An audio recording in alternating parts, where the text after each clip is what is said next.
प्रार्थना गीत के माध्यम से हम सब प्रार्थना कर रहे थे कि प्रभु मैंने आपकी शरण ग्रहण की है, मुझे कभी भुलाना नहीं, दूर नहीं करना, विस्मरण नहीं करना, क्योंकि मैं भूल जाता हूँ। पर मेरा भूलना उतना दुखद नहीं है। अगर तू भूल बैठा मुझे तो मेरे जीवन के लिए ये सबसे दुखद होगा। और फिर ये भी कहा कि तू पतित पावन है और तेरा कार्य ही ये है कि तू पावन कर देता है, पवित्र कर देता है। तो जन्मों से लाखों जन्म लेकर इस दुनिया में हम आए, न जितने कितनी मैल हमारे जीवन में लगी। तो प्रभु ये कृपा करना कि इस बार हम पावन हो जाएं और आप मेरे दोषों को देखकर मुझसे नजर ना हटा लेना। कि जैसे कोई माँ अपने बच्चे को, अगर उसके शरीर पर कीचड़ भी लग जाए तो उससे न घृणा करती न उसे दूर फेंकती, भले ही गोद में नहीं लेती, लेकिन साफ करके, स्वच्छ करके, प्रेम पूर्वक फिर उसे अपने गोद में बैठाती है कि मेरे प्रभु तू भी ये कृपा करना, मुझे पावन भी करना, लेकिन अपनी गोद से दूर मत करना। और आखिर में ये कहा गया कि तू मुझे ऐसी दृष्टि दे कि मेरे हृदय में प्रेम की गंगा बहे और मैं इस पूरी दुनिया में उस प्रेम को बहा दूं, जिससे पूरा संसार प्रेममय हो जाए और मैं खुद भी प्रेम वाला बनकर जीऊं। मेरी जिंदगी को प्रेम से युक्त कर प्रभु। तो ये बहुत ही सुंदर प्रार्थना थी और हम सभी को प्रार्थना जरूर करनी चाहिए। आज के कार्यक्रम की शुरुआत हम करें उससे पहले मैं आपको ये बताना चाहूँगा, हमारे देश में इस समय जो ज्ञान चर्चाएं होती हैं, अधिकांश रूप से पुराण को लेकर या रामायण को लेकर चर्चा लोग करते हैं। कुछ लोग जो है गीता को की व्याख्या करते हैं, लेकिन हमें उन कथा कहानियों के साथ साथ जो जीवन दर्शन दिया जाता है उस पर हमारी दृष्टि जरूर जानी चाहिए। क्योंकि ज़्यादातर हम लोग कथा कहानियों में, नाच गाने में ही अपना समय लगाकर और कुछ बीच बीच में समारोह होते हैं कि अब भगवान का जन्म हो रहा है, अब विवाह होने वाला है, अब फलाना आयोजन है, तो मिठाई खटाई खाई और हम उसको ये समझते हैं कि हमारा कार्य पूरा हो गया। धीरे धीरे हमें अपना स्तर बनाना चाहिए। मैं ये नहीं कहता कि हम लोग भागवत महापुराण या रामायण से दूर चले जाएं। रामायण हमारा आचार संहिता वाला ग्रंथ है जिसमें आचरण की शिक्षा है। और अगर हम भागवत की बात करें तो भागवत सार जरूर हमारे जीवन में होना चाहिए, जिसमें सार रूप में अगर हम लोग समझें तो ये है, क्योंकि भागवत से हम भगवत गीता तक पहुँचें और भगवत गीता से हम भगवान तक पहुँचें, ये यात्रा हमारी शुरू हो जाए, तो हम लोग पहले भागवत से ही शुरू करते हैं। तो भागवत महापुराण में जो आप लोग पढ़ते हैं कि वन में शिकार खेलने के लिए अर्जुन के पौत्र, अभिमन्यु के पुत्र परीक्षित महाराज, वो शिकार खेलने के लिए गए थे। प्यास लगी तो शमीक ऋषि के आश्रम में पानी के लिए चले गए। कथा सुनी होगी आपने। और पानी की प्रतीक्षा में ध्यानस्थ ऋषि को वो कहते रहे कि महाराज मुझे पानी पिलाइए, लेकिन वो ध्यान में थे और उन्होंने उसको सुना नहीं, या भगवान की भक्ति में लगे हुए ऋषि ने किसी शब्द को या ध्वनि को नहीं सुना, और सुन भी लिया होता तो वो शरीर जो है परमात्मा में था। तो जिसके कारण राजा जो है वो क्रोध में आकर कि ये जानबूझकर मेरे ऊपर प्रभाव डालने की चेष्टा कर रहे हैं, तो एक मरा हुआ सर्प उठाकर उन्होंने ऋषि के गले में डाल दिया, जिसमें से दुर्गंध आ रही थी।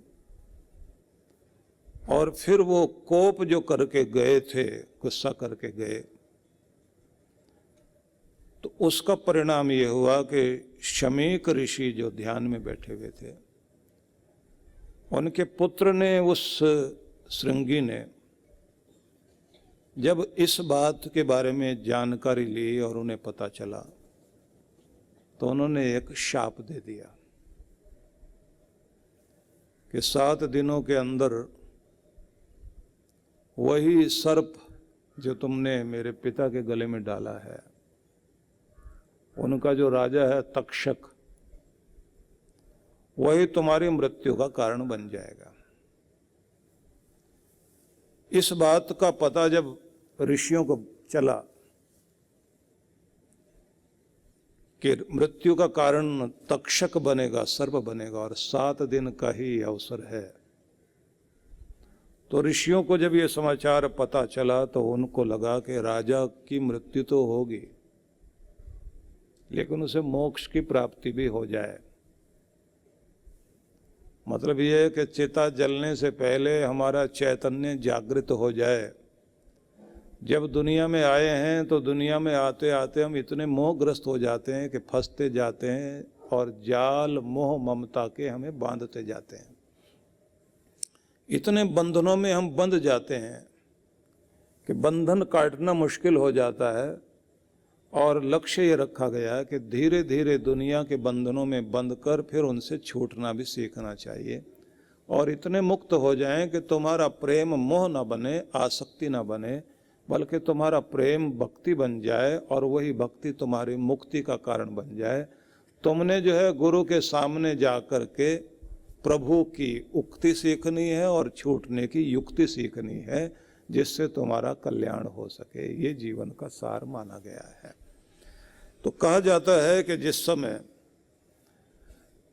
शाप दे दिया गया और ऋषियों ने मोक्ष की भावना से कि कुछ ऐसा प्रयास हो कि राजा की मृत्यु तो होगी लेकिन मोक्ष मिल जाए, मुक्ति हो जाए, कष्ट कट जाए, ये जन्म जो है उनके मुक्ति का कारण बन जाए, तो राजा परीक्षित अपने ज्येष्ठ पुत्र जनमेजय को अपना राज्य दे करके और वैराग्य भाव से वो चले गए कि किसी तरह से मैं अपने आप को इन 7 दिनों में मोह ममता से दूर कर लूं। और तब उन्हें शुकदेव मुनि का सानिध्य मिला, जिनकी शरण में बैठकर उन्होंने अपने मोक्ष की कामना की। और उसके बाद उन्होंने शुकदेव मुनि से 2 प्रश्न किए, क्योंकि ये कहानी आप लोगों को मालूम है लेकिन बता देना जरूरी होता है कि कथा को ध्यान में रखकर, कथा वो है जो व्यथा को हरे। और मैं सार में सुनाता जा रहा हूं, नहीं तो इतनी देर में तो 3 दिन बीत जाते जितना मैंने बताया, उसमें बीच में नाचना गाना भी पड़ता है ना। तो 2 प्रश्न किए कि जीवों को सदा सर्वदा क्या करना चाहिए। पहला प्रश्न था, जो प्राणी थोड़े समय में ही मरने वाले हैं उनका क्या कर्तव्य है, इसके बारे में आप बताइए। तो 16 वर्षीय शुकदेव मुनि ने उपदेश दिया। और जब वो उपदेश देने के लिए तैयार हुए तो उन्होंने ये कहा कि हे राजन, आपने लोक हित के लिए ये प्रश्न किए हैं, क्योंकि केवल अपने कल्याण के लिए नहीं, अपने स्वार्थ के लिए नहीं, जन कल्याण के लिए प्रश्न किए हैं। इसलिए आपके जीवन के जो 7 दिन बाकी हैं, इस मध्य तुम अपना कल्याण कर सकते हो, उसके लिए मैं तुम्हें उपदेश करता हूं। अब वो सार क्या हो उपदेश का, अब उस सार में आप थोड़ा जाएंगे तो हम लोग जो है भागवत सार सुन पाएंगे। मतलब जो है कि आपको पूरा फूल का इत्र मिल जाएगा। तो कहा गया कि अंत काले तो पुरुष आगते गत साध्वस छिन्द्यात संग शस्त्रेण स्पृहाम देहे अनुयेचतम। मृत्यु के आ जाने के समय में, मतलब जब जीवन का अंतिम क्षण चल रहा हो, तो प्रत्येक विवेकशील मनुष्य का कर्तव्य है कि वो सर्वथा निर्भीक होकर वैराग्य रूपी शस्त्र लेकर शरीर और उससे संबंध रखने वाले जितने भी स्त्री पुरुष धन पुत्र पौत्र संबंध जितने भी हैं, इन सभी ममताओं को वैराग्य के शस्त्र के द्वारा इन बंधनों को काटना शुरू करे। पहला संदेश ये था। अब इसको थोड़ा सा समझने की चेष्टा करिए कि जैसे बंधनों में बंधे हो वैसे ही बंधनों से मुक्त होने की चेष्टा भी करिए। मतलब ये है कि आपने इस दुनिया में एक चीज तो सीख ली, अटैचमेंट, तो दूसरी चीज सीखनी है डिटैचमेंट। जुड़ना सीख लिया, छूटना भी सीखना है। तो आए हैं तो जाना भी पड़ेगा, संयोग है तो वियोग भी है, क्योंकि दुनिया में दोनों ही रूप हैं, संयोग वियोग, पाना खोना, लेना देना। हर चीज के 2 रूप हैं, दिन भी है रात भी है, गर्मी सर्दी, सूखा और बरसात। तो तुम जिस तरह से इस संसार में बंधनों में बंध गए हो, तो अब समय आ गया है कि उससे पृथक होने की चेष्टा भी करो। नहीं तो ये होगा, वस्तुएं तो दुनिया की यहीं की यहीं छूट जाएंगी, लेकिन आपके अंदर जो मोह है वो आपको रुलाएगा। और जितना बड़ा मोह होता है उतना ही ज्यादा दुख भी होता है उसको छोड़ते समय। इतना इतना कष्ट होता है इंसान को कि उसके प्राण जिन जिन चीजों में बसे हुए होते हैं, उनके छुटकारे की बात जब आती है तो आदमी बहुत रोता है। अभी तो मैंने सुख देखा भी नहीं, अभी तो मैंने मकान बनाया, अभी तो मैंने दुकान बनाई है, अभी तो मैंने गाड़ी ली है, अभी तो मैंने जेवर्स बनाए हैं, अभी तो मैंने अपने बेटे की शादी की है, अभी तो पोते का मुंह देखा ही है, अभी तो मैं उससे खेला भी नहीं, अभी तो मैंने ये नहीं किया। ये सब वो चीजें हैं जो इंसान को इतना ज्यादा बांध लेते हैं संसार में, जिसके कारण हम लोग सभी आखिरी समय तक मोह ममता में पड़े रहते हैं। छूटने की बारी भी आ जाए तो भी छोड़ने को तैयार नहीं होते। और जिसमें आपके पूर्वजों ने इतनी तरह की कहानियां बनाई, जिन कहानियों का सार ये आता है कि एक तो नारद जी नारायण भगवान से मिलकर पूरी दुनिया में भ्रमण करते रहते हैं और दुनिया का हाल जानते रहते हैं, दुनिया को जगाते रहते हैं और फिर नारायण को दुनिया का हाल बताते रहते हैं। ऐसी कहानियां चलती हैं हमारे यहाँ। उन कहानियों में एक कहानी ये भी है कि एक किसी व्यक्ति को नारद जी देखकर बड़े दुखी हैं कि वो व्यापार करता था और दिन में तो दाल दलवाने के लिए बहुत सारी चक्कियां लगा रखी थी उसने, लेकिन सुबह सुबह सोचता था कि कुछ काम मैं खुद ही करूं, क्योंकि बच्चे तो बिल्कुल ही आलसी हैं, वो तो बिजनेस पे ध्यान ही नहीं देते। तो सुबह सुबह दाल दल रहा है बैठा हुआ और अपना माथा भी पीटता जाए कि कब ये सुधरेंगे बच्चे, इनको इतना कुछ मैंने दे दिया, इनको काम चलाना नहीं आता, ये तो दिन चढ़े तक सोते रहते हैं, देर रात तक ये जागते हैं, इनको समझ ही नहीं है। तो नारद जी पास में आकर पूछते हैं कि उम्र तुम्हारी हो गई और सुबह सुबह जागे हुए हो, पूरी दुनिया सोई हुई है इस समय, इस सोए वे जगत में तुम जागे हुए और जागकर भी मोह ममता में पड़े हुए परमात्मा का नाम जपा करो ना। अब वो व्यापारी कहता है साहब जपे तो सही, लेकिन मैंने बड़ी मेहनत करके अपना व्यापार सजाया, मेरी खाद्य चीजें जितने भी हैं वो बड़े, उसका एक मैं ब्रांड बन गया हूँ, लोग जो है बहुत दूर दूर से खरीदने मेरे यहाँ आते हैं। ये बच्चे बहुत ध्यान नहीं देते, मेरा जो नाम है वो बहुत जल्दी मिट जाएगा। बोले और भगवान का नाम? बोले भगवान का नाम तो मैं जपूं, लेकिन एक बार आप ऐसा करो, एक तो जो है ना मेरे बेटे की शादी हो जाए और काम धंधा थोड़ा ठीक चल जाए, क्योंकि शादी हो जाएगी थोड़ी जिम्मेदारी आ जाएगी, तो इधर उधर जो दौड़ता रहता है ना वो ठीक हो जाएगा और बिजनेस में बैठेगा भी सही, उसको फिक्र भी लगेगी। नारद जी गए, बोले अच्छा मैं भगवान से प्रार्थना करूंगा और तुम्हारी कामना पूरी हो सके। तो वो ऐसा बोलकर चले गए, लेकिन जब लौट कर आए 2 साल बाद तो उन्होंने देखा कि वो सेठ फिर उसी तरह लगा हुआ है, अपनी दालें साफ करा रहा है, खुद भी दाल दल रहा है, थैलियों में बंद करके चीजें रख रहा है। तो इन्होंने कहा कि सुबह सुबह जागे हुए 4 बजे से लगे हुए हो। जो आदमी सुबह जागता है वो भाग्यशाली है, लेकिन तुम तो काम में लगे हुए, नाम तो नहीं जपते हो। और अगर काम भी करते हो तो उसमें परमात्मा का नाम होना चाहिए। कबीर तो काम भी करते थे, नाम भी जपते थे। संत रैदास अद्भुत थे, भगवान का नाम भी जपना और अपना कार्य भी करना। और नाम जपते हुए किस तरह के भाव आते हैं, बहुत जन्म बिछड़े हो माधव, ये जन्म तुम्हारे लेखे। न जाने किस जन्म में माधव मैं तुमसे बिछड़ गया था, तेरी याद ही नहीं आई, इस जन्म में याद आई है। ये जन्म तुम्हारे लेके, अब ये जन्म तुम्हारा हुआ, अब दुनिया का नाम नहीं जपना, जपना है तो दुनिया के मालिक का नाम जपेंगे, बस अब तेरे हो गए और किसी के नहीं। तो इन लोगों ने कार्य किए, लेकिन इनका काम भी राम से जुड़ा हुआ था। इनके कार्यों में भी परमात्मा इस तरह बसे हुए थे कि पूजा कर्म बन गया। पूजा को कर्म धंधा नहीं बनाया, कर्म धंधे को पूजा बना लिया।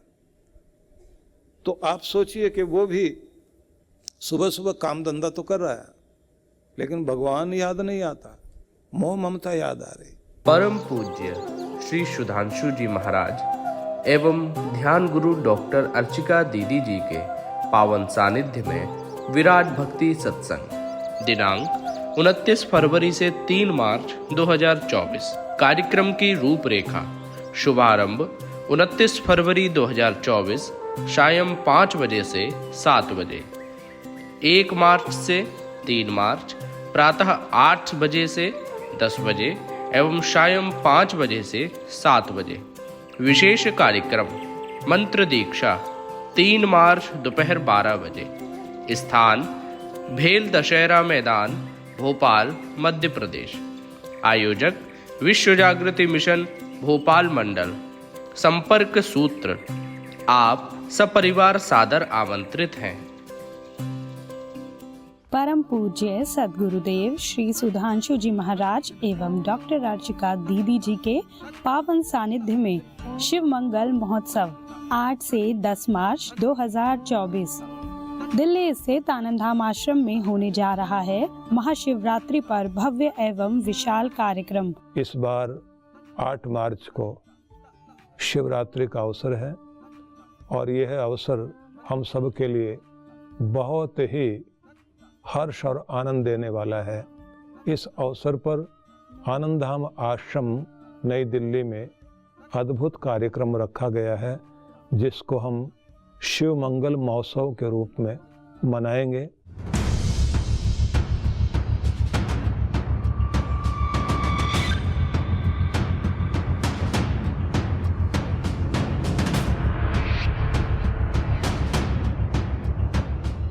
जिसमें भगवान शिव की विशेष कृपा प्राप्त करने के लिए होगा शिव ध्यान, घूम रहा है जो पार्थिव शिवलिंगों के साथ रुद्राभिषेक, महारुद्र यज्ञ एवं महाआरती। आप सभी इस कार्यक्रम में सादर आमंत्रित हैं। पंजीकरण एवं अधिक जानकारी के लिए संपर्क करें।